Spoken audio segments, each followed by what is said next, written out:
Welcome, everybody. Welcome back. I'm your host, Fazil Arshad, once again back with Crossover Sports Talk and Events, LLC. Once again, I just wanted to mention, hope you guys are all doing good. I know it's been about another few days as well.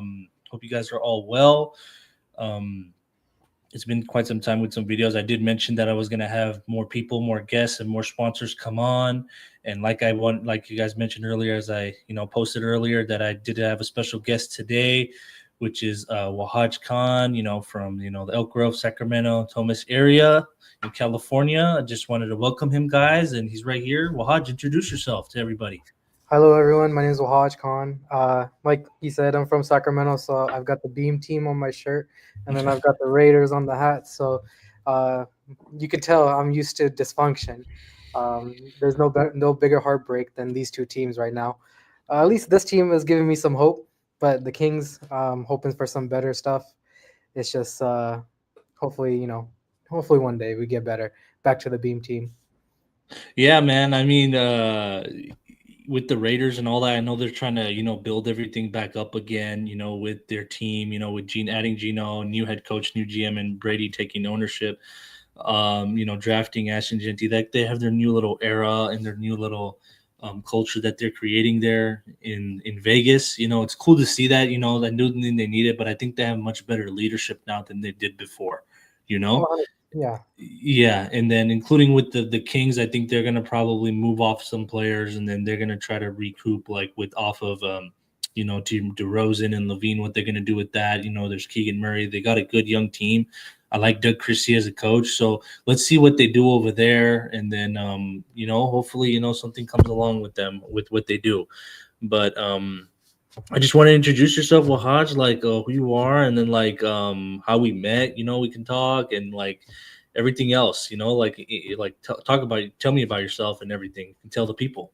Yeah, so from Bay, like I grew up in the Bay for a little bit. So actually went to a Warriors basketball camp as a kid, even though I was an undercover Kings fan.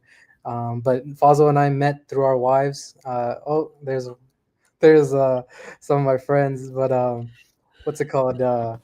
Yeah, so Fazio and I met through our Go ahead. wives. Go ahead. They were good friends, and so we just became friends.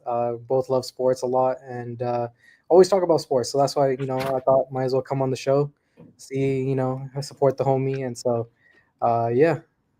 Yeah, absolutely, man. I know we met through our wives, which is, so crazy how, the world begins, like I know I remember you attended my wedding last year and then I met you and then, my wife was telling about me and you. I was like, oh, you guys will get along just well and everything and this and that.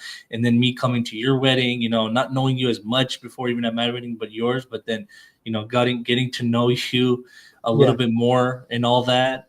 So it was cool after your wedding, and then inviting me to your home, and then you coming over, doing all this and that, and then getting to meet your wife, and then also congrats on the newborn, Thank you, thank you. mashallah, like congratulations on that, for you, but to you and your wife on your beautiful newborn son. That's amazing. And then also, it was just cool how we just talked, with your brother too, and yourself, and just your family about all your sports. Like, I really appreciate you welcoming me and my wife, and just introducing us to everybody and respecting us and giving us all that care. Like, you guys have just been amazing people from the get go, and like I just feel like I've known you longer than I just met you, which is crazy. Oh You yeah, know?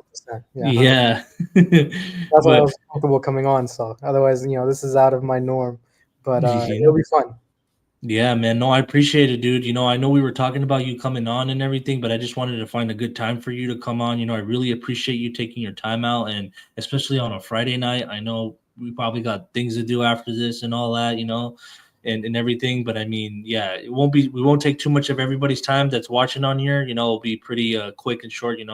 I know with everything going on too, especially the weekend coming up, everybody got things coming up and things to do. So, sit back, chill for a little bit. We're just going to get into some topics about what's going on in the NBA and the NFL world, and then we'll just go from there.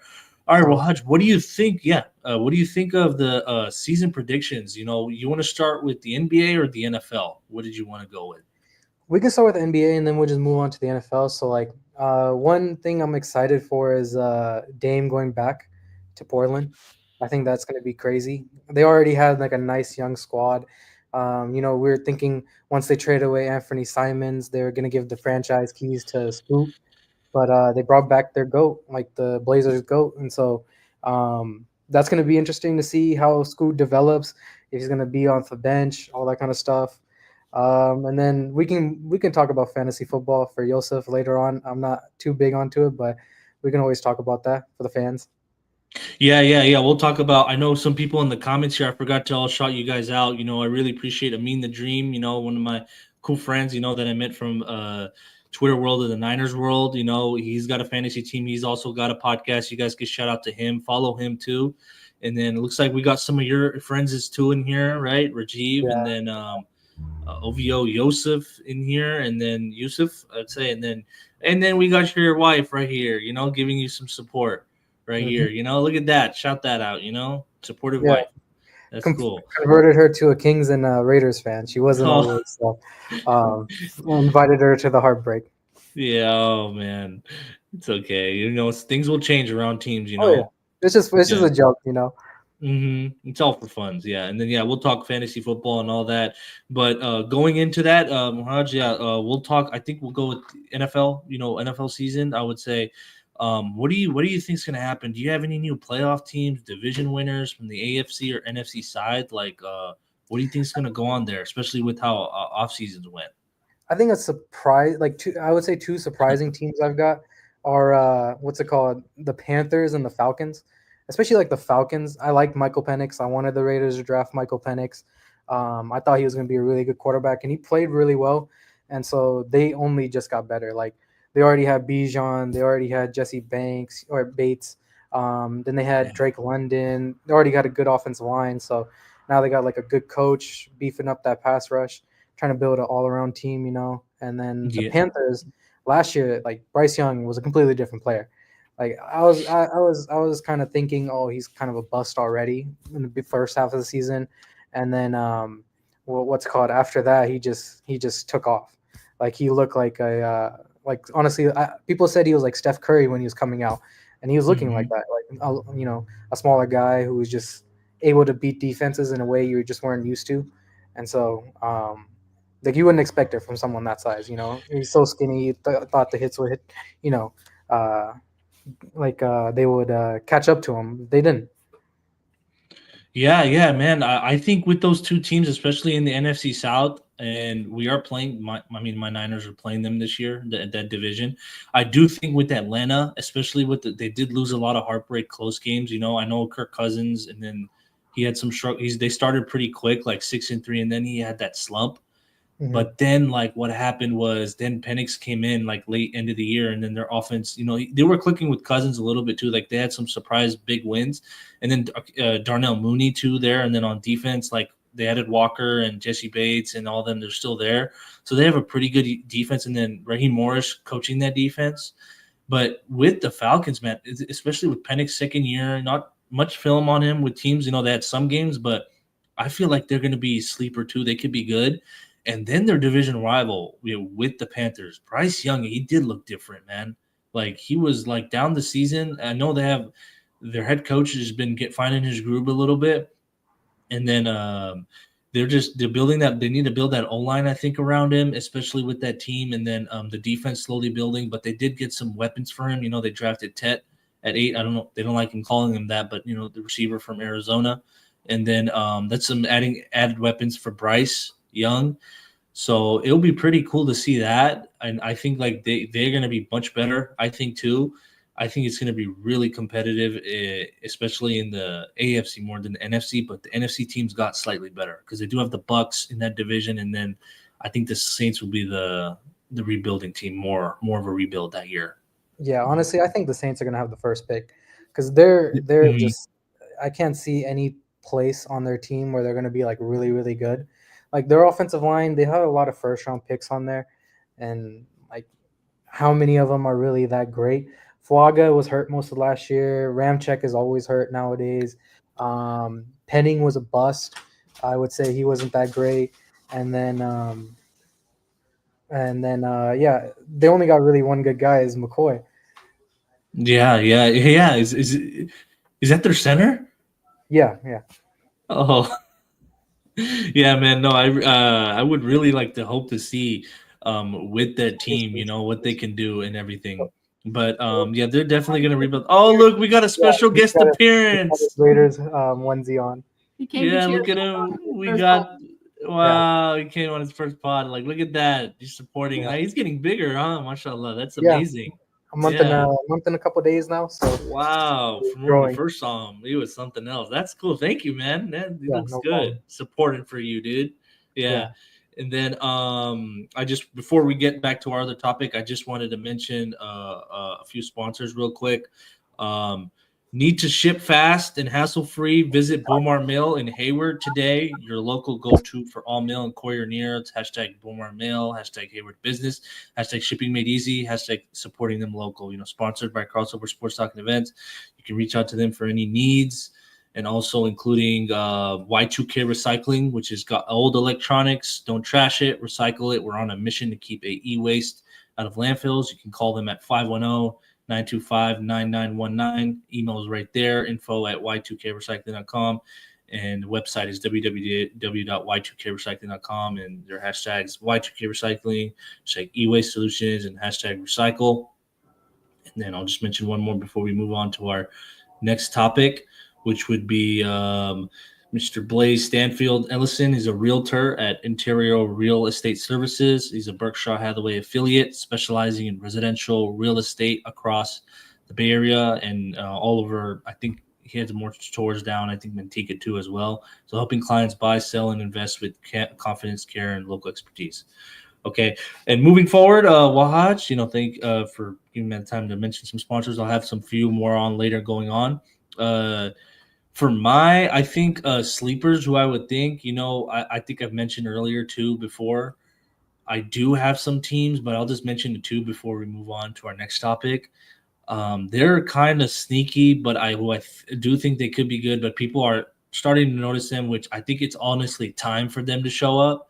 Would possibly be the Chicago Bears Oh yeah, with I Ben. would agree. Yeah, the Ben Johnson going there, from Detroit. They building that O line around. He wanted to build that O line and building a little bit. Like with drafting Loveland in the first round as a tight end. I think they really needed help for Caleb. Especially he was getting sacked so much, but he got down. He was getting better as the season went along. And I think honestly, they probably will be a sleeper in the NFC. They're in a tough division with the Lions and the Packers, and then also the Vikings. Can't sleep on the Vikings. Even though Sam Darnold left to Seattle, they do have JJ McCarthy. So he was pretty solid.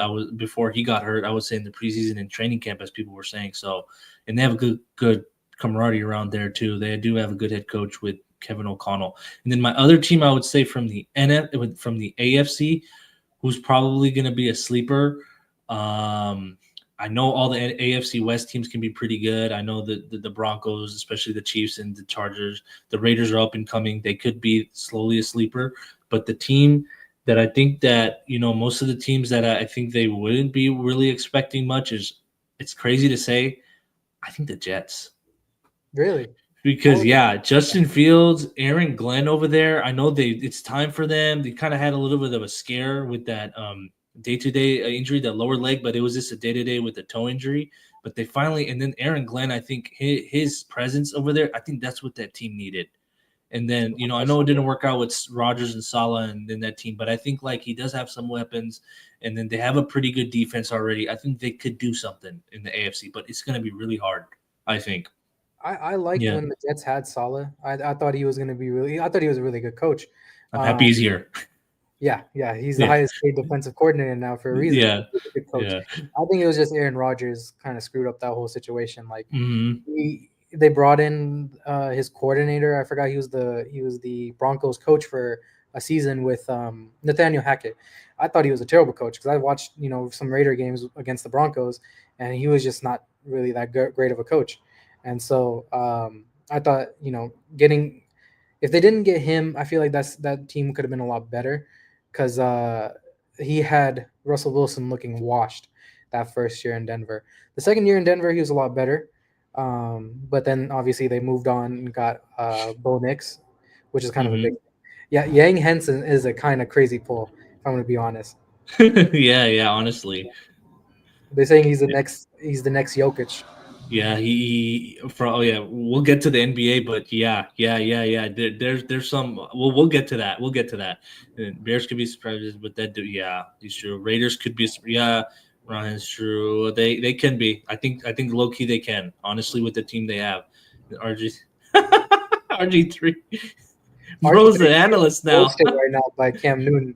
RG, Yeah, everyone's yeah, against RG3 right now. yeah. I remember seeing that. Yeah, He everyone's just he popping just up. likes the white chocolate too much. Too much, man. I really appreciate you guys all like commenting in the chat, and everybody here, and what else was it? Was we were gonna also speak about was We can what talk was about that? like who do your top 10 quarterbacks, or like we can go position by position. Probably Yeah, we yeah. can do quarterbacks and like edge rushers, because both of our teams have at least one guy on that edge rusher team or on that top 10.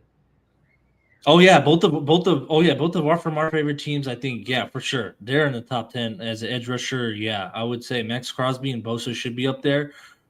That's a really tough convo with the quarter. We're talking about top 10 quarterbacks right now, right? Or all Yeah, time. I Okay, have we can my go with. top four. After that, it Mhm. gets murky. My top four is obviously Mahomes number one. I would go Burrow number two, because Burrow, I feel like especially. I feel like if he didn't go to the Bengals, if he didn't get drafted by that franchise, he could have already won a Super Bowl. He already took him to a Super Bowl. Um, yeah, we can spark that debate. Yeah, we'll spark this debate in a bit. Yep. You already know Yeah. what side I'm on. Yeah. Yeah, Yeah. but so Go ahead. Burrow Go ahead. Yeah. two, um, three and four is iffy for me because like Lamar is just so unbelievable in terms of a running threat, and then he's improved so much as a passer. Like Hmm. he's just it's very hard to find a player like Lamar. But then on the flip side, it's Yeah. extremely hard to find a guy like Josh Allen. You don't Yeah. really see a guy who's got like defensive end size, 6'5", 6'6", 250, who's able to run past people, throw past anyone, still accurate. So those are the top four for sure. After that, I want to put Jaden Daniels because I wanted the Raiders to draft him so bad. He was an Antonio Pierce guy, Arizona Hmm. State, so it would have worked out perfectly. But I feel like it's too high to put up a rookie right now or like a sophomore in the top 10. I'd want to keep him out, but I think Matthew Stafford deserves to be in there. Uh, I love 'Cause Stafford. that man has Even I wish he delivered. was a Niner back in Yeah, 21. yeah, because there's for some reason that guy just knows how to get production out of his number one receiver. The two Hmm. greatest, like number one, like two greatest receiver seasons were with him as quarterback. That tells you Hmm. everything you got to know in Yeah. terms of how great he is as a player, and his toughness is unmatched. I remember watching a video that The one year, shoulder, right? yeah, the shoulder. He Yeah, had when he was in shoulder Detroit. shoulder, yeah, and he still came in through the ball. He couldn't even move the shoulder. Like you're not finding that. It's very tough to find that I in a remember quarterback. he was holding on to it. I can't throw, and they had that pass interference. I think that was when like the Lions were like 2-14 or like that 0-16 time when they even had that Megatron. And then there was like one final play they had, and it was at the one, and they're like they decided to throw. I mean, I get it. People are probably expecting run over there. He just threw a dart with that broken shoulder. He just went down right after they won. Like, I can't throw no more. But in terms of toughness, you are absolutely right. Like Stafford is up there. I mean, remember some beatdowns we were giving him in the regular season, and then he got us when it mattered. You know? I mean, he Yeah, was almost I think a drive away from the NFC Championship, beating yeah. the Last Bears. season, And Philadelphia in that snow. yeah, Yeah, and speaking of like Efren's comment, yeah. Saquon's still gonna go crazy just because that offensive line. So my philosophy when it comes to like building a team, you build inside out. I feel like I agree. the best teams. I learned this watching the Raiders in 2016, the first time that I ever saw them go to the playoffs as a kid, or as like in my lifetime, aside from that Super Bowl in '01 or '02, and Yeah, 02, 02 or 3, I think. Yeah, I think '02, yeah, '02. 02. So yeah, they built that offensive line. Like they got Kelechi Osemele, Donald Penn, I remember Rodney the line. Hudson. They signed those three guys to huge money, and so like that offensive line was the reason why the Raiders were so great. And so I feel like when you build that offensive line, like look at Detroit, look at even the Commanders this year. They went and got Hmm. Laramie Tunsil. Like that's a Yeah. huge pickup. It didn't cost them much either. And then the Niners when they got Trent Williams, that was a huge move. You are absolutely. I keep telling people this. People see these star players. They see all this. Like, yeah, Saquon was showing his talent, and in New York with the Giants. Yeah, even on that the bad team, the bad roster that. But immediately the first year with Philly, they won the Super Bowl, right? But what happened? You were right. You build that team inside out. It's always built from the trenches. This is why Saquon, going to Efren's question, is valuable. I think is that offensive line, defense side, protect your quarterback, run the football, and then go after the other team's quarterback. That's a recipe for success. Because if your front's good, the back end's job gets a lot more easier, including from the O line's perspective. Receivers look good, the quarterbacks look better. I mean, quarterbacks have the toughest job in American sports. I mean, all sports, I think, is really tough. because the But responsibility of the quarterback is just responsibilities is too much. Knowing protections, including your receivers, your running backs, what the head coach is telling you, including play clock and what the defense is trying to do. Right? I agree with you absolutely on that. Like that's how Philly, I think, won the Super Bowl. Jalen Hurts is great. AJ Brown is great. Devontae Smith is great. Saquon Barkley is great. Nick Sirianni, people are saying like, yeah, he's a good coach. Yeah, he's a solid coach. He's a good motivator. I think he's a good coach. They had two good coordinators. That D line, the way they got after Mahomes, and then the way the offensive line, how they protected Hurts, and they did it. That's why they won the Super Bowl, and that's where I think Niners were building off of that recipe too, in the Harbaugh eras, including the Shanahan era. But unfortunately, we fell short in like both Super Bowls in every playoff big game too. It's just malfunction that would happen in late game situations, you know. I But think I agree with you. the year before last year was when I think that was what was Purdy's rookie year. I think that was 22, 23, when he came in, I think early December when Jimmy G got hurt, he broke that that Liz was Frank injury. that was Yeah, the year when he hurt his elbow in the the playoffs, right? elbow too. Yeah, yeah, Yeah, the yeah, that was yeah. just a freak injury. But like when you guys had Jimmy G in the Super Bowl, I was not too confident. Like as a Raiders fan, now we've had Jimmy G for a year. I never The thought he was that great of a experience. quarterback because they used to always compare him to Derek Carr, and I was like, Derek Carr is on a whole another level than Jimmy G. Like Jimmy G's, he's a great system quarterback. You put the places like pieces around him, he's gonna perform. But like I believe a real quarterback. I remember like they used to talk about Peyton Manning like this. Like a real quarterback makes his players great. He's not going to use the great players to make himself great. And so like Hmm. Josh Allen, he does that. Burrow does that. Mahomes does that. Jaden Daniels, he's done that too. He that team was the second worst team in football to now in the NFC Championship first year. Yep. Exactly, exactly. And that was no fluke about it. Like they beat the one seeded Lions, who they thought people thought had no chances. They had no chances of winning that division, or not. I mean, making the playoffs. I mean, or of even getting past to this first or second round. You know, but especially what Adam Peters has done there, assistant GM, he was with the Niners, and Bob Myers going over there, and Magic Johnson. So like what they've turned around over there is pretty interesting. I think people are like expecting they're gonna fall off this year, even with added talent because of extra film gained, defensive coordinators building around it. I don't really think that's necessarily going to happen. They did add Debo. I don't know the situation with Terry McLaurin right now, but they do have a solid roster, solid team overall, and I do think they can give the Eagles the run for their money. Still, the Eagles did lose some guys defensively, but they're still very good, and they're the defending champs right now. So that's what I think. But going to Efren's question right here also is what about CJ Stroud? I think he's really good. I think he's solid. I loved him coming out of the draft. You know, honestly, I think he's really good. People are saying he kind of had a slump this year. Yeah, he kind of did. He was still pretty good. They still made the playoffs. They got to the second round, almost made an AFC championship game. But I think he's solid and I think he's good. What do you think? I think his rookie year, he looked like he was going to be one of the top 10, top 5 quarterbacks in the league. And then yeah, I think just last year, I don't know if it was a rookie slump, sophomore slump, or what happened. I'm a little worried for his like this year, just because they traded away Laramie Tunsil. I don't remember who they drafted. This even if they spent Media, yeah. most of their picks on the offensive line, like you're gonna have a bunch of rookies starting. They're always gonna have struggles. I'm a little worried for him in terms of like his offensive line because I feel like they gave him the weapons. They're doing what like kind of something like the Kings would do, like teams that aren't used to winning. I would say like they just throw the big names out there. Like the Kings put in DeRozan when he wasn't a fit, and they brought in Stephon Diggs. Or no, he left. They brought in someone else. I forgot who, but Nick Chubb. Like that's another one. Nick Yeah, Chubb's a good yeah. player, but like With Mixon, he's yeah. also off a couple injuries. Um, they didn't address the big things, which was the offensive line. I feel like. But Houston, yeah, you're right. That's what eventually was their fall to the Chiefs. I think was protecting C.J. Stroud, and then, like you said, Nick Chubb's had that gruesome injury. I think a couple years ago in Pittsburgh in week 1 or 2. I forgot week 2, I think, but it was pretty sad to see that. But I mean, I agree with you. Offensive line is really important. The Bears, people were like, "Oh my God, Caleb's rookie season." Like I think people are talking about, yeah, Ryan mentioned, about the Bears. I was like saying we did kind of mention them earlier, but yes, they could be a surprise contender. But I think what they did do address was the coach, head coach, and Ben Johnson was offensive coordinator of Detroit Lions. One of the best offenses in the league. The O line got better and some more skill players. So I think they should be pretty good. So we should see. Did you like the Loveland pick?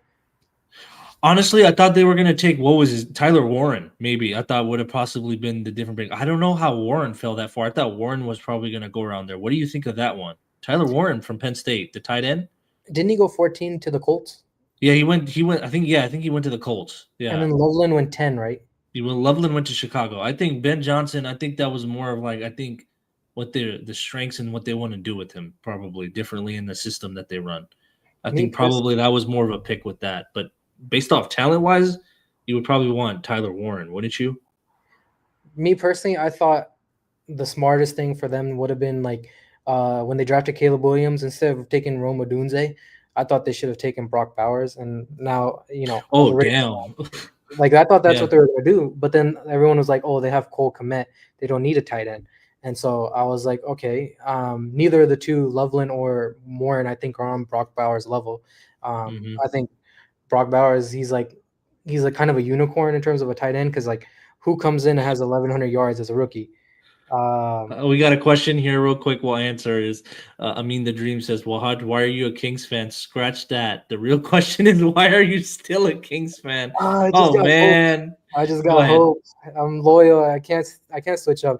Even though I went to the Warriors basketball camp as a kid. It's just something I just can't switch. DeMarcus, I think, is the biggest reason. Like DeMarcus Cousins, me and Ryan grew up watching him.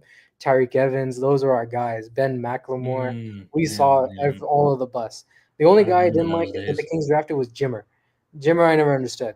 Like if people were saying, "Oh, he's the Jimmer next," Fredette. Yeah. yeah. And so, Mhm. like it's just we got so many memories going to Kings games. Had season tickets growing up, and so Yeah. we were like, can't really, give up on the team. The only Yeah. thing is, I just wish hopefully, what I'm hoping is they just blow it up. Trade Sabonis. I was never really a big Sabonis fan. I thought this year he was a lot better, but he's always like I feel like he folds too much, especially in the playoffs. Like De'Aaron had that dog in him where he would go and get you those clutch buckets. Sabonis would kind of fade away in the background, like that's what we saw against the Warriors in the Beam Team year. And so, uh, yeah, I can't give up on the team. Yeah, man. No, I respect that, dude. That's how I am, especially when my teams are bad, like you always stay low. It's just you're homegrown, you're just bloodline, you're just indebted into it. You're gonna stick by it regardless, no matter how bad. Yeah, you'll root for teams when your team's out, maybe, or like players. But I mean, like that's originally gonna be your team that you're gonna like watch. Like that's always gonna be your team. I definitely know what you mean, man. I'm with you 1,000%. And dude, things can change really quickly in leagues, man. That's how the way sports runs. The Raiders can be really good this year, or they can surprise. They can have 10, 11 wins or something, and people are like, oh my God, I didn't expect that. It was like, yeah, that's just the way the league works. They may be healthier than other teams. And the schematics, the culture change with Pete Carroll could be different. That's how teams have. Look at what happened to Washington. Look what happened to Detroit, how quickly Dan Campbell turned them around. Look at what happened with Buffalo drafting Josh Allen and all that stuff. Like it took some years, but they got so great now. Look at the Chiefs when after moving on from Alex Smith, everyone thought Mahomes was going to be a flop, and look at him now. He's probably possible go potential. He's on So the fast like track to being a go. he's on exactly, yeah. I mean, the best of this era as of now, I would say for sure. He's been to 5 Super Bowls already, and he's only I don't know how old. He's not even 30 yet. Yeah. Yeah. So he's got definitely years to go, especially with the way they're going to protect quarterbacks now. So as you mentioned, one of the best quarterbacks. We have Josh Allen, we have Lamar, we have Jaden Daniels, we have Patrick Mahomes, and Josh Allen and Justin Herbert and all the other players. There's Jalen Hurts, I would say. Jared Goff in that list, I would probably throw. And I would probably even throw Brock Purdy in there, probably like around 10 or something, 10 or 9. People, I think, really, I know I'm just being a homer maybe saying this, or as a Niner fan, I just think like he's solid overall. And he's done what Jimmy G couldn't do. He's done what other quarterbacks that haven't done here in a long time, like actually operate a system, and actually him being there, the team, it looks more fluid, and it doesn't look like he's being carried all the time. Do you know what I'm I saying? I would, mean, yeah, it looks like, yeah, he did have the Avengers. I was like saying like that, but like this year he didn't play with all of them this year, but he still put up some numbers and stats through air yards and stuff like that. That this is just function around coaching staff and injuries. But overall, like, I think he's pretty solid. Purdy, I would agree because like I feel like Juwan Jennings, he was a 7th round pick, and he was like you guys' second best receiver. Like where did he come from? And so who saw that? Who made him? Who like showed how good he was? It was Purdy. Mm-hmm. Like when Mm-hmm. Garoppolo was there, like you guys drafted receivers high and then they became great. Like you guys Mm-hmm. didn't have like unheralded guys like that who became something. One actually speaking of like unheralded receivers, one guy on the Raiders I keep hearing about, like I keep seeing videos and I keep seeing stuff about is Dante Thornton Jr. from Tennessee. He was like Yeah, our he's first, good. yeah, he was our 4th round pick. They said that like only him, Randy Moss, and Megatron had their measurables with their speed, that height, 6'5", 243 speed. Like I'm very excited because like he's already starting with the ones. Mm-hmm. Everyone's saying like he's starting from the get go. I feel like if he was on a team in college that would probably throw the ball a lot better, because like Tennessee, they always say like they're very run heavy, and they don't really throw the ball. It's SEC football, so like only really Alabama throws the ball because everyone else is just focused on defense and running the ball. Like Georgia, that's how they won their national championships. They were very good at running. All those running backs: Todd Gurley, Nick Chubb, Sony Michelle. Who else? Um, Zamir White. Yeah. Mm-hmm. And then their defense was just elite. Like that defensive front. That's what pretty much won the Eagles their Super Bowl this year. Yeah, oh yeah, yeah. That Nolan Smith, Jalen Carter, what was his name? Josh Sweat and Milton Williams and the Kobe Dean and all them, like Cooper DeJean, um, CJ Gardner Johnson and Reed Blankenship. Like I'm forgetting some other guys on that D line, like Jordan Davis. They threw everybody at Patrick Mahomes, and it was just working left and right with Vic Fangio, what he was doing. I absolutely 1,000,000% agree with you on that. I do like what I see with the Raiders, what they do. I know Wilkins just got released, and everyone avoided that guaranteed money. It's going to be interesting to see where he goes. He's only 29 right now, so we shall see. One quick question, quick thing before we move on. We can move on to I think I mean the Dream had one quick question. Then we'll go over to the NBA. I'll mention a few more sponsors before we go on. I just wanted to mention right here is for sale AJ and Michelle Chand Real Estate and Loans. It's a 916-549-2425. Jinesh.Chand at xbrealty.com, sponsored by Crossover Sports Talk. And then I also wanted to mention John Carlo and Zena Carmona, licensed financial professionals helping individuals and families build generational wealth, eliminate debt, and protect their future. You can reach, both of them at Zena063 at gmail.com, and including John Carlo, which is her husband. I know the emails in the description is the correct one, which is John Carlo with the OUWF at gmail.com. His number's 858-405-6743, and her Zena's number is 510-461-2496. And then also I wanted to mention, one more before we move forward, and then we'll get into the next topics, which is as well here we can mention Trailer Pros, expert trailer repair and custom metal fabrication, reliable, mobile, built to last. You can reach them out at 916-812-2513. You can reach them out at trailerpros@gmail.com. Regardless for any trailer cargo needs that you need for repair, they will support you at any service. All right. Wahhaj, so I think we had a question from Amin before we wanted to move on. He says right here, Ryan says Chimichi sucks, and then Ron says let's go down. Well, he had a question here before we move on. Was can we spark the debate? Who's better between Nick Bosa and Max Crosby? I'll let you have the floor. I mean, non-bias aside, I'll let you go. Then I'll just say something real quick before we move Non-bias on. aside, I would say Bosa's the better overall pass rusher. Like he just grew up in the sport. His dad played for the Dolphins. Joey Uh-huh. Bosa was a top 3 pick. He was the second pick. Like he went to Ohio State. He was just like Yeah, I feel like he's like that golden child. And then Crosby's like the underdog, the one that you didn't expect. Because I remember watching Crosby like when we drafted him, I didn't know who he was. I knew who Cleveland Farrell was because we drafted him the same year, and I was really, I'm gonna be honest, I was pretty mad about that pick.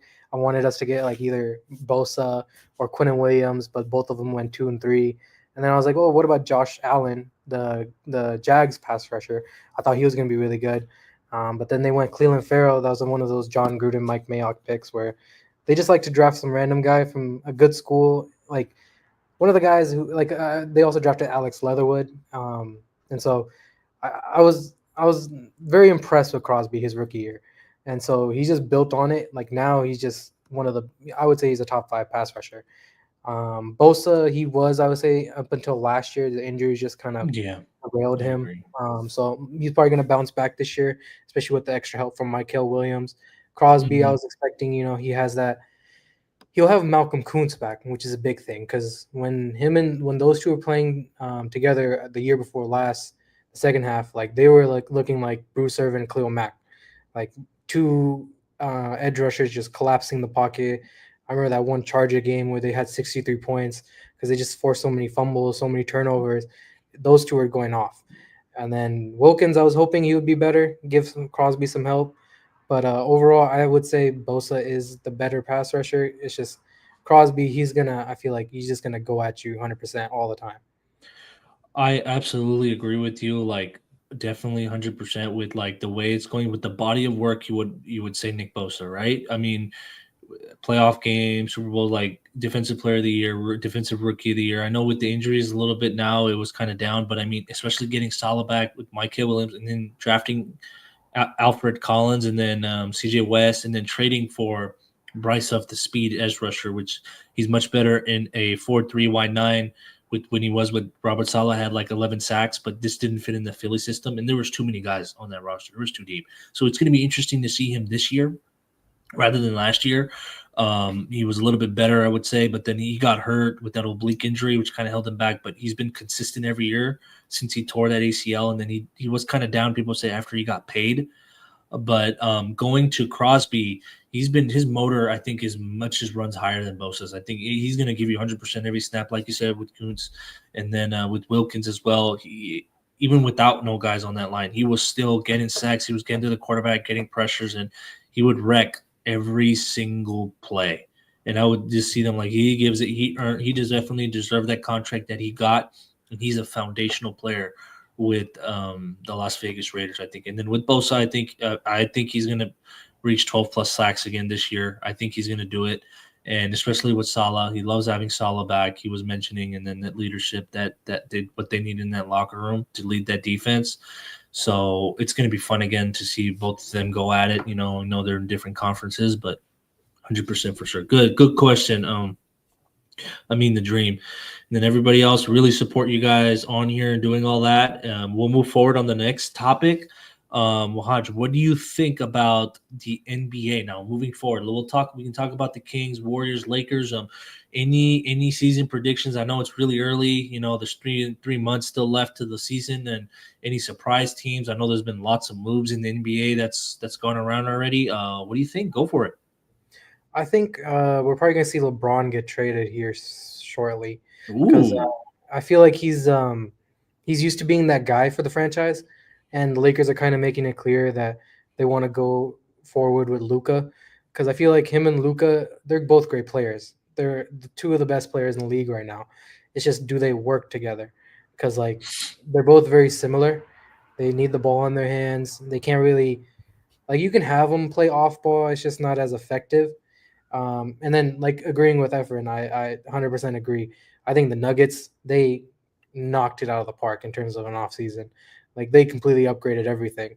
I think them getting rid of Michael MPJ, that was a big move because one, he's overpaid, and then he doesn't do anything for the defense. Um, and then yeah, I agree with Ryan. If the Mavs get LeBron, I would say that's my not my my like surprise prediction because like they Mm. already look like they have a stacked team without him, especially once Kyrie comes back, and then they add LeBron to that. I don't know how they're gonna be able to fit all these players, especially with Cooper Flag, but it's gonna be crazy to see. It's gonna be I feel like if the Mavs go for LeBron, the starting lineup would somehow be LeBron at the point because that's when they won the Lakers when they had LeBron at the point. They're gonna move him to the point on that team Yeah. too. And Yeah, then Kyrie at the two. If they trade Clay for LeBron, then we don't worry about it. So then Cooper starts at the three, AD at the four, and then Lively at the five. and then you Uh, have Gafford coming off the bench too. I think they would have to get rid of Gafford No, for. yeah, you're right. Yeah, he would go to the Lakers then. They would need that rim protection center. You're right. They would need to They match would the ask. salary because he's Yeah, what 50 mil, and so it would probably be like, um, it would be Clay, Gafford, and maybe PJ Washington. I feel like you're fine with giving that, like those three yeah. guys plus maybe a couple pick or two. If I was the Mavs, I'm doing that deal 10 times out of 10. And Nico Harrison is gonna look like a genius then, and the Lakers aren't. Everyone's gonna love him again. Yeah, like if Nico Harrison pulls that off, low key, the Lakers would kind of look like the fools because they're trying to build for the future, but the Mavs are going to win that championship right away if they get That's LeBron. it. That's the thing. And then they added like Cooper Flag on top of that, which you had you Luca. I mean, Luca's established your homegrown talent, your draft pick, and everything beloved over there. But then you got another phenom that's only 18 right now in Cooper And who's a Flag. way better two-way defender, two-way player. Yeah, that's the thing. He's a two-way guy. He plays defense, and then that's why. And then his length, he's only going to get better. Like they shut him down after a second summer league. I was like, okay, we've seen enough. You need to be bubble wrapped until the Yeah, season begins, which I definitely understand. Um, uh, Definitely with the Mad LeBron going there, that'd be so crazy. Like the Mad, like they do trades again. The Lakers and Mavs, like for Luca goes there, but hey, everyone's like rioting, upset, but then like just being patient. Look at what happens in return. You end up getting LeBron. You add Cooper Flag. You have Anthony Davis if he stays healthy, and then you still keep a. I mean, you're gonna have to get rid of Clay, I think, yeah. But you still have Kyrie Irving, who's already have chemistry with LeBron and AD, and then you don't give up so much to get your bench because I don't think the Lakers are gonna expect so much because LeBron being 40 years old, even though he's playing still so great at that level that he is right now, his cost won't be like so much because he's worth 52 million, and the Lakers are trying to move off of that. Is what what we're all hearing, So it would be pretty interesting to see that. I like it, and I would immediately pick them to win it all too if that happens. I also saw that the Clippers, the Mavs, and the Warriors and another team are the four Yeah, they teams. were interested. Yeah, Yeah. trying to get LeBron. If the Clippers get LeBron, that's an unk squad right there. That team would have won a championship 10 years ago with all those players: Kawhi, James Harden, Chris Paul, Bradley Beal. Like that team would have been something a couple years ago. It's just I Hmm. don't know now. People are saying, "Oh, Bradley Beal was such a come up for them." Like he's on a good contract because 2 years, 11 mil. But I just don't know if he's that same player anymore with all those injuries. And then the Rockets, I don't know if they I don't know I love which. the Rockets, man. I think that I mean not love them as a team, but I mean, bro, that's the team, dude. Like, if you're thinking right now, like legit, that can beat Oklahoma City in the series, they have it to team to do it now. Amen Thompson, I feel like Min Thompson would be the key doesn't factor in get that the series. he doesn't get the notoriety I feel like he deserves. That guy, if Hmm. they start him at point guard, that team is going to be super stacked because they just have so much athleticism. Um, I saw some lineups where they're like, oh, put Jabari at small forward, KD at power forward, and then Sengun at center, and then Amen Thompson at point guard with Cam Whitmore at the two, or Reed Shepard at the one. Like that team has a lot of young talent, and they're just going to get better with having KD next to him. Oh, bro, Ryan, you're right. Efren, I agree with you. And Ryan, yeah, with Kyrie's fresh legs, the Rockets being slept on. I don't think anyone's sleeping on them now because of adding Dorian Finney-Smith, like you said. They did got rid of Jalen Green. I mean, he's young but inconsistent star. Dylan Brooks, and then that 10 pick and all those second round picks, they were thinking about keeping him, but they still have guys like Alperen Sengun, Steven Adams, Fred VanVleet. Now you add a score, a fourth quarter score that they needed in a 25 plus every night, and Kevin Durant, superstar, top 20 great, top 15 great now possibly. I You remember have that. And then, go ahead. What were you saying? I was gonna say I remember when we were talking about it when they announced that KD's like gonna be in trade rumors or whatever, Mm-hmm. and we were talking about like how if the Rockets trade for him, we thought they would have to give up way more.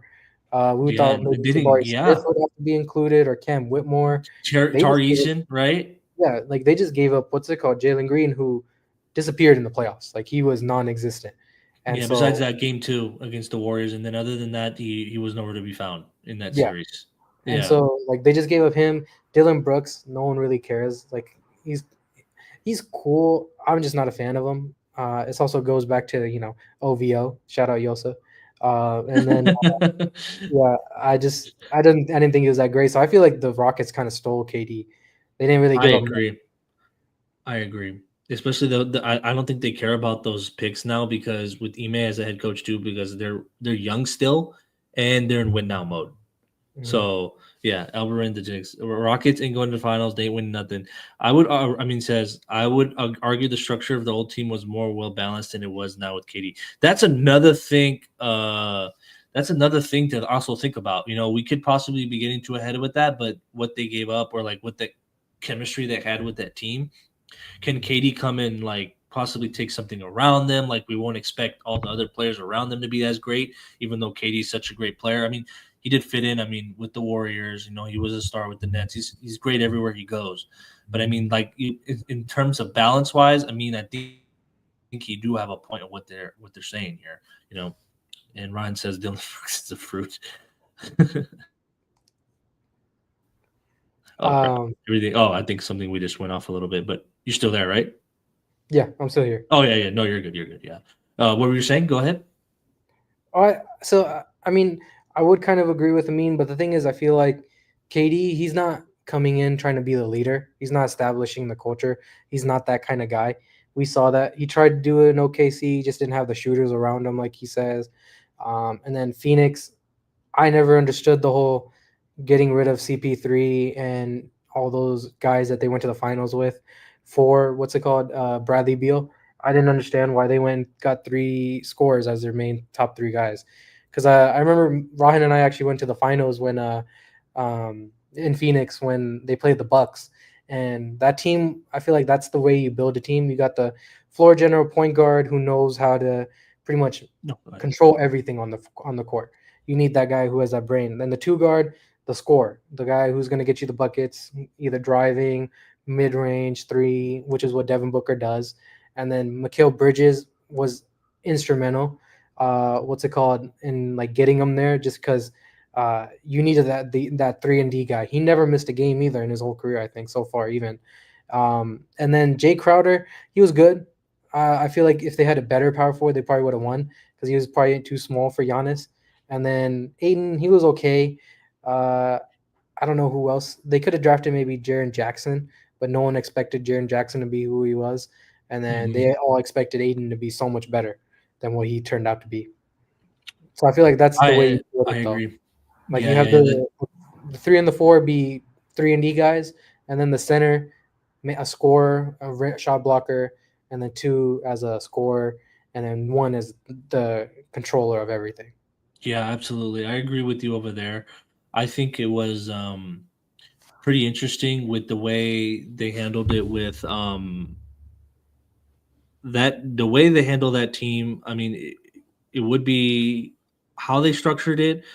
But now that you see with what they have now, I definitely agree with you with how they're going to deal with it moving forward. But they're definitely a threat, like we said, and they're going to be a team to be reckoning with moving forward. And also, before we move on to our next and probably our final topic, I just want to mention my final sponsors here. Rallysport Engineering, Subaru repair specialist, free estimates on 2015 Harvard Boulevard in Costa Mesa, California. You can call them at 949-548-0978 and www.subarurepair.com. Also, that they have their Rally Sport Auto Spa, premium Subaru detailing, interior, exterior, clay bar, and you can book them now at 949-691-6239. Service at rallyAutoSpa.com. And then also they'll be opening up a garage soon, SubiGarage and auto sales, quality used Subarus, clean titles, great deals. Call them at 949-548-0987. And you can reach them at the email too. Right there's rseraul@gmail.com. And then also wanted to mention one more before we move into our final topics is turning dreams into reality, one event at a time. Led events by Sabrina. Bring the magic to your next celebration. You can reach out to her at 707-290-3595. Her email's there, sabrinabucks86@gmail.com, and hashtag the fairy godmother experience, hashtag events by Sabrina. She does Bay Area and also Elk Grove, Sacramento events. If you need a wedding event planner, reach out to her. She'll take care of you from there. All right, and then also there's one more right here. One question here is I can't wait for Wemby to be get back from Efren. Yeah, I agree with him. I know he had that injury. That's an interesting team. Wahhaj, the Spurs. They're pretty interesting. With De'Aaron Fox over there, I know beloved King. Would say. So we shall see how they do. We'll see what the Warriors do. I know they haven't made any moves, but Shams reported today that he said they were waiting for Jonathan Kuminga's, and then he said Jonathan Kuminga's in no rush. The Warriors are in no rush to make us a deal, if not a sign and trade. He said it's the Warriors' next move, I think, before they open their floodgates to do anything else. So we'll see what goes on there. Then the Lakers, is LeBron going to stay? Is LeBron going to go? We don't know yet. They did add Ayton. They did add Marcus Smart, a 3-and-D player perimeter. So we should see what goes from there. I think Ryan did also. Oh, go ahead. Oh no, I was gonna say with the Spurs, I feel like I'm not saying this as a Kings fan that got burned by De'Aaron, but I feel like he's now gonna. I don't think they're gonna give him the money he expects. I think they're gonna lowball him, just because they drafted Dylan Harper. They don't really need him anymore. They're both similar. Stephon Castle was already there. They got too many point guards now, so I feel like out of the three of them, De'Aaron's the odd man out because he's the older one. He's the more expensive one. Yep. You got the other two on the rookie deal, so you can fill out the roster just based off of saving money on those two. So I think either De'Aaron's going to get traded. I feel like if he goes to the Heat, reunites with Bam, and if I would hope if that does happen, the Kings do Malik Monk a solid and trade him there, so that way that team can, that Kentucky team can all be back together. That was always one thing Ryan and I always wanted for the Kings is get Bam, so that way Bam, De'Aaron, and Malik could play together, and so I feel like that would be a good spot for him. I agree. I think with the way they could do with all those guards there that they have, he's probably gonna eventually get traded, or he could be like, because you see how expensive they are with Castle and then Harper getting drafted. What are they gonna do moving forward with De'Aaron Fox? He just got traded there. I think they're gonna still try that experiment, and then Vassell's still there. They do have a pretty good team. I like the way they are. San Antonio might be a sleeper, but they're good. But that Western Conference, man, it's like a bloodbath over there. And then including the Eastern Conference, where you think and expect like teams like the Magic, possibly with Desmond Bain out of there, or the Atlanta Hawks are getting a little bit better, the Detroit Pistons. And then I think the two teams that have a big shot at possibly getting to the finals with the injuries to Indiana and Boston is the Cavs and the Knicks. What do you think of that? I feel like I like what the Cavs did when they traded for Lonzo. Like as an older brother, I always wanted to see Lonzo do great. He was always like, the only thing is I just didn't want to see him do great against De'Aaron when we drafted De'Aaron, because I feel like he was always ducking De'Aaron. But like Lonzo, I feel like that's going to be a good spot for him because they lost Ty Jerome, they lost their backup point guard. They need someone who can lead that second unit. And then the Knicks, I feel like I don't remember what they did this offseason. I feel like they should move on from Cat. I feel like he's a little overrated. They might. The only thing they did was I think get rid of Tibbs and bring in Mike Brown, which Mike Brown I didn't think was a great coach until he came to the Kings, and then I was like, oh wow, he's actually a really good coach. I was very surprised. Yeah, Yeah, Mike Brown, I think, he was a really good coach. I think it just didn't work out with the Kings over there. Things were like kind of dysfunctional with him and the GM too, I was hearing. So it's going to be pretty, especially right there. As we have Mo Ali right here, as he says, there you go. There's my brother-in-law coming, popping in. Shout out to him. I don't think Fox, thank you for coming on. I said, I don't think Fox and Monk are on good terms anymore. Fox kind of did him dirty. Yeah, there were some, I did read into that too. It wasn't, necessarily you would think like a couple years ago, like they were just balling, like they were hitting on all cylinders, and the Kings were up and coming, like they were going to be top in the West every year, and then things just kind of fell apart after that next year, and then including this past year. I don't know what they're going to do, honestly, with Monk right now. I mean, they still would like to keep him. He's really good off the bench, the scoring and all that. So, but defensively, they're saying like he's kind of like a liability. But I still think he brings that spark, so which is what brings him value to teams. So we should see what they do, man. What do you think of that, Wahhaj? So Of I what Mo saw says?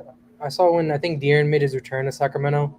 Monk and his wife were kind of having like I don't know if it was like a heated exchange on the court or something, but they had some words to each other, and so obviously Monk, 100%, he feels like he just got done dirty by Fox because I remember people were worried Monk was going to be lost by the Kings. Like they could only offer him 85 over 4, and people were saying like the Spurs would give him 100 million, and he took less money to stay with the Kings because he wanted to play with Fox. They grew up playing together, AAU, then they went to Kentucky together, and they were Yeah, like brothers, and so I do feel like Fox did kind of do him dirty, and I feel like the karma is going to come back to him with the Spurs now because like the no, Spurs, they drafted the point guard of the future. They don't need Fox. You can't play all three together. They're going to be super undersized, and so I feel like it's going to come back to him. And then, yeah, and then I feel like the whole reason why Fox left was the rumors were Jeremy Lamb supposedly has too much sway in the Kings organization because he's dating Vivek's daughter, and so um, yeah, I remember you were telling me that. Yeah, yeah, the owner. Yeah, yeah. So like that's probably what threw it off, man. I definitely agree. I definitely agree with that, man. So you can't really do much with that when the owners, when the players, GMs, he's part of the GM, right, or the front office of the Kings, Jeremy Lamb. they're saying he's gonna be the GM. He's kind of Yeah. like the behind the scenes GM. That's why they fired with Monty McNair, was because actually they said that Monty McNair didn't even want to sign DeRozan. He didn't want to trade for him because obviously it's Mhm. not a good fit. You can't just add a third scorer who provides no defense to a team that already has no defense. You needed defenders. Like OG would have been great, but then the Knicks stole him. They got him. They paid up a lot for him. I remember. What was it? Barrett quickly and some picks maybe, and so that was a lot. The Kings weren't going to do that, and they couldn't match that, and so Yeah. they just threw in a bunch of scores. I feel like it's like a kid running the team. It's not really like a professional running the team. Like you just want the big names, and that doesn't really help.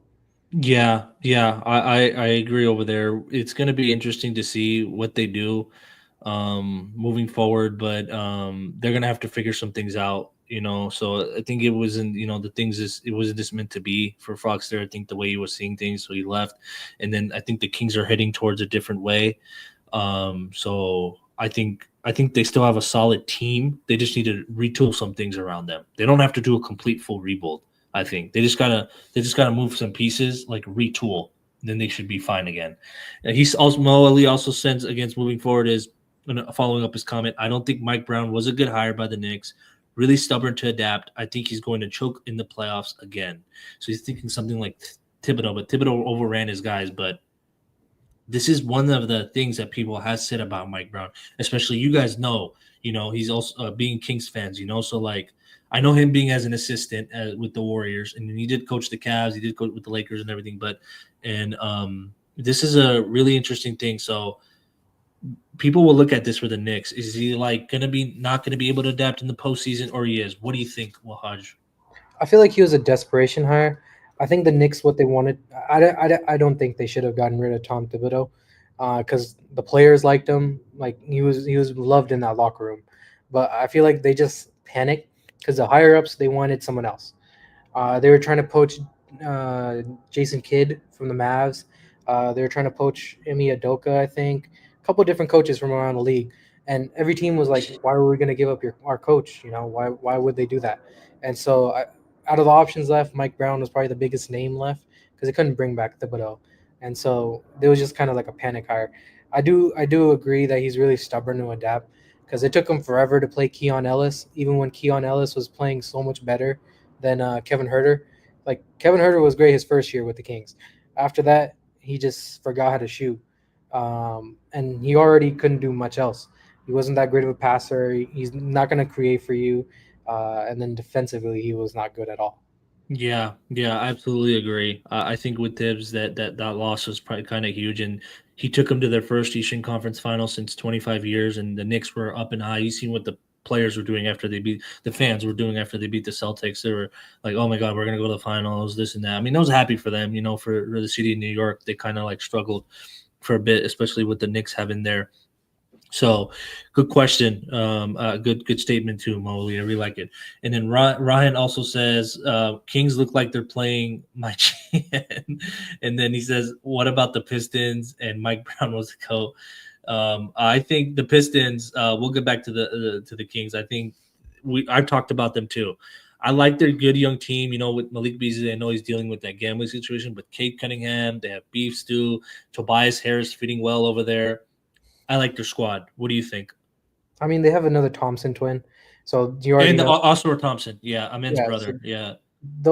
like someone said, they're like the first project that actually like panned out in a while. And I was thinking about it. I was like, who else was like a big project like that? Giannis maybe. So projects Yeah, don't usually he turn out. project Like, at that pick. Yeah. yeah, like these guys that are just super athletic, they can't really shoot. They don't turn out to be that great, and so both of them turned out to be great. And I feel like him and the only guy I would say is like a little worrying, hasn't developed as much, is the Jaden Ivey. I remember the people were Oh like yeah, I remember hating on him. the Kings for drafting Keegan Murray over Jaden Mhm. Ivey, but like Jaden Ivey hasn't really done much either. And so maybe if he takes that step, that'll make it easier to like deal with Malik Beasley's situation. You won't need him as much. But the Pistons, I'm excited for. Like they're like the Kings. They've been dysfunctional for a while. But Cade is great. There's no doubt in my mind he was worth that first overall pick compared to Jalen Green. Definitely. I love that pick. Now he's developed really well. He's actually gotten more clutch too, more Hmm. calmer in big game moments. Like I've seen the way he's been playing. But that's a good young team. The Pistons, I like them. And then we should see. It's going to be interesting East because I think the East right now is pretty much wide open. You do have the Cavs and Donovan Mitchell in them, but their regular season was great, but they got to put those results to see what they can do in the postseason. So What do you think about the Hornets? Like they just they're went interesting. and Yeah, so they're interesting. I was gonna get to them too. They're pretty interesting. I do like what they got with Lamelo over there, and then who they picked in the first round, and then um, I do like their squad, but they're interesting. I still don't think they're ready yet, but they'll be somewhere around there. Like I think like teams like Atlanta's gonna move up a little bit. They've done pretty good in the offseason with adding Porzingis, Luke Kennard, and then Nikhil Alexander Walker. Shea's cousin. So I think they're going to be defensively a little bit better, and then that's when it's going to put them a little bit higher than the play-in now. I think, but I don't know who would you about say your top of the locks for the East, but playoffs are? yeah, who was it? Locks in the East or the West? East. East. Okay, Cavaliers. Hmm. I would say the Knicks, and then maybe Boston, depending because only Tatum's out, but they did lose Drew Holiday and Kristaps Porzingis, right? But they still got everybody else, and Al Horford's possibly gone. But I still think they'll make the playoffs because of Brown and Pritchard and everyone else. Cormet left too, but they still got Missoula and everyone else there.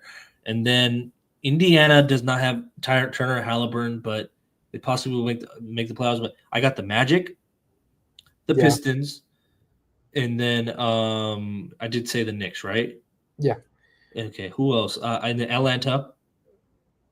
I have Atlanta, and then there's I think I'm missing a few other teams possibly. But those are my current locks right now because the others can be playing and they can be eliminated. Miami Heat playing again, possibly, but they did add Norman Powell, but they're gonna be around that upper echelon. But I don't, you can't really put them as lock. That's why I feel like the Hornets, they can sneak into the playoffs, especially with all those injuries to like Jason Tatum, Tyrese Halliburton, and then what's it called, Dame. Like the Bucks, I don't think Dame going back to Portland, that was huge. Yeah, I don't think the Bucks are going to be as great. I feel like Giannis is probably going to be gone after this year because Miles Turner, he's a good center. I just don't think he's a needle mover. Essentially, there was one other team I forgot. I want to mention the Wizards. The Wizards got better. They're good and young. They got with Middleton, and then they did trade Jordan Poole away, and then Kevon Looney went to the Pelicans too. But the Wizards, I like their squad. They added McCollum, right, too, and Middleton, and then I forgot who else they had. They added someone else too, Whitmore. Cam Whitmore. Whitmore. Yeah, so I like their squad. So they possibly can be a lock, but definitely a playing team for sure. Yeah, they've got a lot not necessarily a lock yet because we still need to see how the season plays out. But those were my locks, I would say, for that Eastern. But the West, man, can be all over the place. It's a bloodbath over there. We possibly already know who's going to be the top few teams over there. Like we got Oklahoma City, you got Houston, you got Denver. You got the Clippers still. You got the Lakers still up there. Yeah, Warriors possibly even with Curry and Butler. Spurs. And then there's the Memphis Grizzlies, even though they lost Bane and Brooks, but Ja and Jaren Jackson. That's the only team that took a big step back. Yeah, was Memphis. I think they're going to blow it up. That's what I've been hearing. Like they're trying to find trades for Ja. I think they're trying to get away from his antics. He's trying to find someone who's a little bit more stable. Just because Ja was great in the first couple of years, but the last two he hasn't really done much. Yeah, man, it's gonna be they were talking about being the next dynasty back in when the Warriors beat the Celtics that year. They were like, oh my God, it's our turn now. Like strength in numbers, like Jaren Jackson Jr. was tweeting, and then Iguodala was like, what, and then they came in the second round, they beat them, and then Ja had the injury, and then the off court issues, and then boom, like it just fell apart. It looked like they're playing team, and then they got worse this year, I think. So, I mean, they can prove people wrong still, but that West is tough, man. But Wahhaj, man, I just wanted to wrap it up. I wanted to appreciate everybody commenting, showing up on the stream, and liking, subscribing, and supporting me and supporting Watch, supporting everybody, all my sponsors and achievements. I wanted to thank you guys. We're going to wrap it up. I know we were going over an hour here. We went over our expected time, but we were just going on about all topics and everything. I really appreciate it, Wahhaj. Bless you and everything, and your family and your wife and kid and everybody else. But thank you for having me on. I mean, thank you for being on my show. I really appreciate it. You have a good rest of your one, man. And you can tell them your socials. People can follow you and, check you out on social media as well. And before we head out, I just want to say thank you for having me. It was fun. And then hopefully, you accomplish everything you're looking to with this podcast, accomplish all the goals you have. So it's been fun. So yeah. Appreciate it. All right, everybody, that's going to do it. I'm just going to put the last intro. Thank you guys. Take care and have a good one. All right. Bye-bye.